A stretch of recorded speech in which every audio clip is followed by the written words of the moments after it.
It was a warm evening in a small Florida town, the kind you see on postcards with palm trees and pastel buildings. I was walking back to my motel after a long day of driving, enjoying the gentle breeze. Then, I saw him. A young man, maybe 20, slumped on the curb, his body twisted, head lolling back. He was frozen, a living statue of despair, invisible to most who passed by. That image stuck with me, a permanent photograph burned into my memory. I'd heard about the opioid crisis, but seeing it firsthand was different. It wasn't a statistic anymore. It was a son, maybe a brother, lost in a world I couldn't comprehend. The silence around him was deafening, a community numbed by tragedy. A local shop owner told me the young man was likely under the influence of fentanyl, a powerful synthetic opioid. She said this was a daily sight. Ambulances were now a constant siren song. Parks once filled with children had become places to avoid. The drug had woven itself into the fabric of their lives, a dark thread in a once vibrant tapestry. This wasn't just a big city problem, it had crept into small-town America, leaving devastation in its wake. My trip changed that day.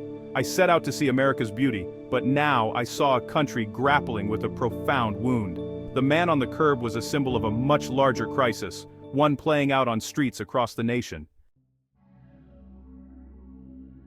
The drug problem in America isn't new, but its current form, driven by synthetic substances like fentanyl, is more terrifying than ever. Fentanyl is potent, cheap, and deadly, fueling a staggering number of overdose deaths. The crisis is often misunderstood, still seen as a moral failing or confined to rough neighborhoods. But I saw it everywhere. Suburban strip malls in Ohio, rural farming towns in the Midwest, bustling city districts. Addiction doesn't discriminate. It affects every demographic, every class, every corner of the country. The quietness of this crisis is what makes it so insidious. It unfolds in silent suffering, behind closed doors, in whispered conversations, in lonely moments of despair. Communities are hollowed out, trust erodes, and the social fabric frays. The problem is so pervasive it risks becoming normalized, just another sad story on the news. As a traveler, I saw the same stories and fears echo from coast to coast. It's a national emergency happening one person, one family, one community at a time. The drugs on the streets are just a symptom of a much deeper illness. The scale is hard to grasp until you see it for yourself. Fentanyl was everywhere, but it wasn't alone. In cities like Philadelphia and San Francisco, I saw open-air drug scenes, people hunched over, lost in the fentanyl stoop. The ground was littered with needles and burnt foil, a public display of private torment. Methamphetamine was surging too, especially in rural areas and the West Coast, fueling chaos and crime. A sheriff in Oregon told me nearly every crime had a connection to meth. Then came xylazine, or tranq, a veterinary tranquilizer mixed with fentanyl, causing gruesome wounds and making overdoses harder to reverse. The human body isn't meant to withstand such a toxic assault. What struck me most was how openly these drugs were sold and used. In some city centers, it felt like a marketplace, evidence of a system overwhelmed. Police, paramedics, and social workers are stretched to their limits, facing a public health catastrophe. The streets have become the last resort, where the system's failures are most visible.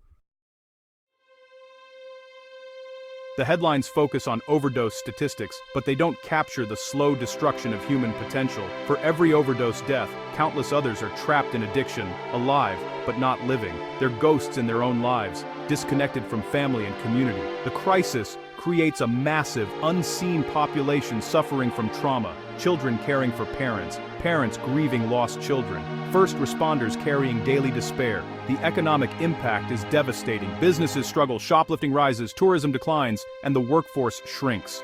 It's a quiet economic collapse, hollowing out towns from the inside. The most deceptive part is its invisibility to those not directly affected.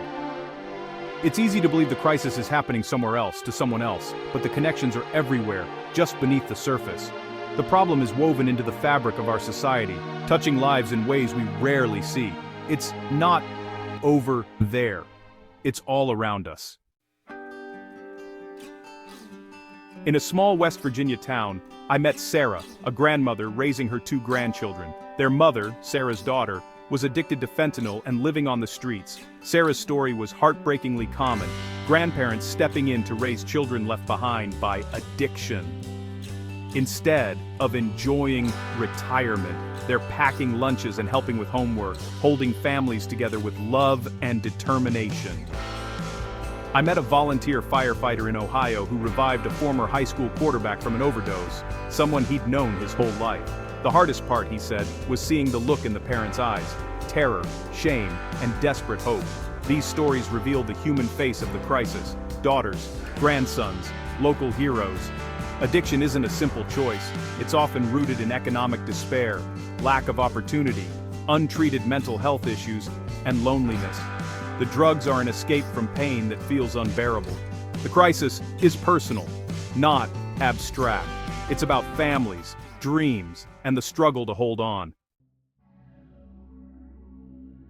The most devastating impact of the drug crisis is the erosion of community. Public spaces, parks, libraries, town squares become places of fear. Parents avoid parks, people avoid downtowns, and neighbors stop talking. Isolation grows, suspicion replaces belonging, and daily interactions disappear. Local institutions suffer, librarians become social workers, businesses face constant theft, churches are overwhelmed. The institutions meant to hold communities together are stretched to the breaking point. The epidemic robs a community of its future. Young people lost, cycles of poverty entrenched. The vibrancy and optimism of a healthy town are replaced by resignation and hopelessness. Abandoned storefronts and neglected spaces are just the surface. The real decay is social, and much harder to repair. The sense of hometown fades when safety and connection are lost.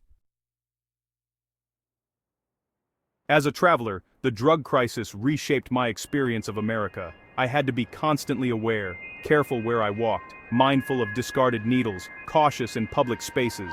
The joy and spontaneity of travel were replaced by vigilance. The crisis creates a barrier between tourists and local communities. In cities like Seattle or Portland, the contrast between glossy brochures and street reality is jarring. Tourists stick to sanitized bubbles, missing authentic experiences and genuine connection. The emotional toll is real. Witnessing suffering up close leaves a mark.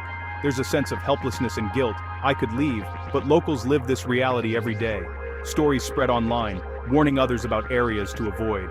International visitors are shocked by the public disorder, damaging America's reputation as a welcoming destination. The crisis isn't just domestic, it shapes how the world sees us.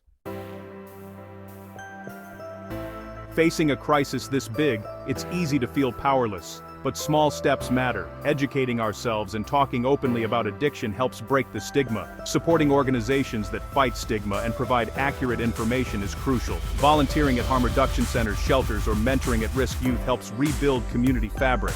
Travelers can support local businesses, leave positive reviews, and donate to local charities. Even small acts, kind words, advocacy, voting for better policies make a difference. The most powerful tool we have is our voice. The crisis is overwhelming, but collective action is a force for hope. Every step, no matter how small, helps heal the community. My journey across America revealed both its beauty and its deepest wounds. The drug crisis is a crisis of connection, thriving on loneliness and despair. Those lost in addiction aren't monsters, they're human beings suffering immense pain. To turn away is to lose a piece of our own humanity. Empathy is an active choice, to see the person behind the addiction, to acknowledge suffering, to believe in redemption. This crisis is a test for all of us. Are we willing to care for one another? We can't afford to become numb or accept this as normal. The solution will require compassion, sustained effort, and rebuilding communities from the ground up. The hope for a better future lies in millions of small acts of kindness and support. Let us choose to see the humanity in everyone, to offer a hand to those who have fallen. The strength of our society is measured by how we treat our most vulnerable. Let my journey be a call to look closer, to care more deeply, and to work together to heal the heart of a nation. In the end, that's the journey that matters most.